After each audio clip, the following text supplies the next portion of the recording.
The content wasn't to my approval. But I'm partying so hard, and I'm on the Molly so gone.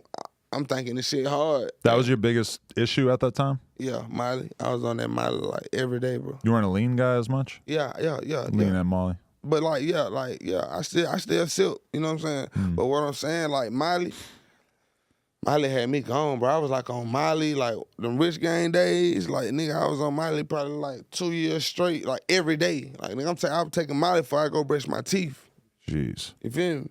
And so that's no way to live. No way to live, bro. But then that's when I started feeling like my music was like falling out. I was caught up, like I was lost in the South. Right. Cause when I'm doing the Molly right now, I'm up, like nigga, I'm up, like Flex, my biggest song. You know what I'm saying?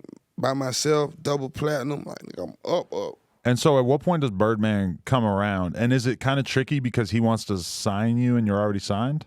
To be honest, it was more like it wasn't kind of tricky. Birdman, let me start that back. Birdman come around on my second mixtape. I Promise I Never Stop Going In, and that's when I meet Thug. We get the first song we do is Boy Get the Fuck Out My Face. I don't know how long before then Bird and Thug had already been communicating, but like, but you didn't know Thug outside of this. No, I didn't know. Okay. But I was a fan of Thug, right. though, like, cause Thug had been rapping in Atlanta for a minute. You know what I'm saying? So everybody had knew a Thug. You know what I mean? He just kept getting better as the years went by. But I had met Thug when I was working with Gucci, when he was signed with Gucci, cause Thug would be over there at the studio, Migos, RP to Takeoff. All of them would be like Takeoff they would be on the couch. Thug over here, me and Gucci working. You know what I'm saying? Me and Thug was doing songs then. It's some songs you can Google. Thug, Gucci, and Quan. You know what I mean? So it was like, that's when I first met him. But now I'm signed. By then I wasn't signed. You know what I mean? So now I'm signed and Get the Fuck Out My Face, the first song we do. And after we do that song, me and Thug build a relationship. We just working every day. And it went from working every day to Quan, but I want you to meet Bird. You know what I'm saying? So I don't know how long Bird and Thug had already been communicating. So I meet Bird in Atlanta, and he was like, "Hey nephew, man, y'all need to stay in the studio." So we started recording at Dart. Dart was Dallas Austin's old studio at the time. So Bird was like, "Yeah, man, I'm gonna rent." He rented the studio out for 3 months. So we up there just working. Thug got a room, I got a room. So we just, just working collectively. And he just like, nephew, we gotta put this shit out. You know what I'm saying? And he knew like, I had a situation with TIG, Thug was signed to Atlantic. It was like, it was never a group. You know what I'm saying? And at this time, like, I'm not even knowing, like, he put it out as a group, you know what I'm saying? As I get older, it's like shit, collectively, like shit, I know my paperwork's great. So long as this shit, I know my lawyer them got my back. So long as if it gets spent, I'm gonna get paid. You know what I'm saying?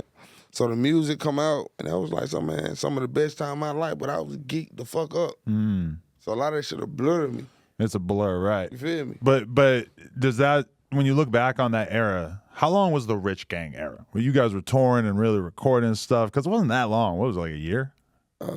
Maybe less. A year, probably a year touring, but I would say a year, probably about 2 years and a half from the work we did prior to when y'all heard Rich Gang. You see what I'm saying?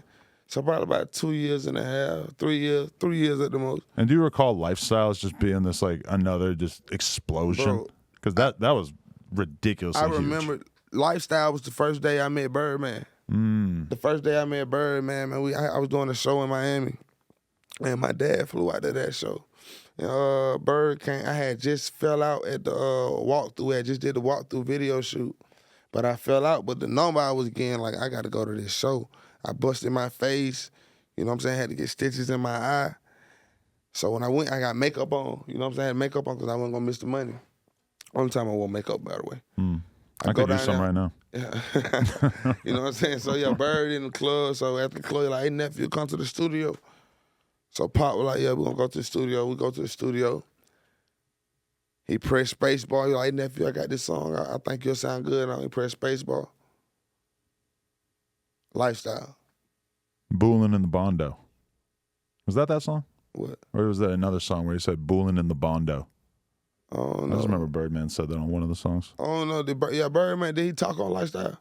I forget. No, probably not. I would remember if it was on that one. It was another song where he said "Bullin' in the Bondo." I've just been thinking about him saying that ever since. I think that's on the tape for sure. Yeah. But yeah, when he hit Spacebar, boom, Spacebar, Lifestyle, come on. I go in there and knock my shit out, man. That motherfucker on the radio 4 days later. Right. You know what I'm saying? It was like a song that was so big that it felt like it didn't need any help. It was just going to be huge. After the song, and that's when he came with like, man, y'all got to do a mixtape. We're going to do a Rich Gang, do like the new Rich Gang. Right. You feel me? That's what it was. All right, people, we just hit 300,000 subscribers. You know we're trying to hit 400,000 subscribers. So that little red button, tap it, tap in. Appreciate y'all.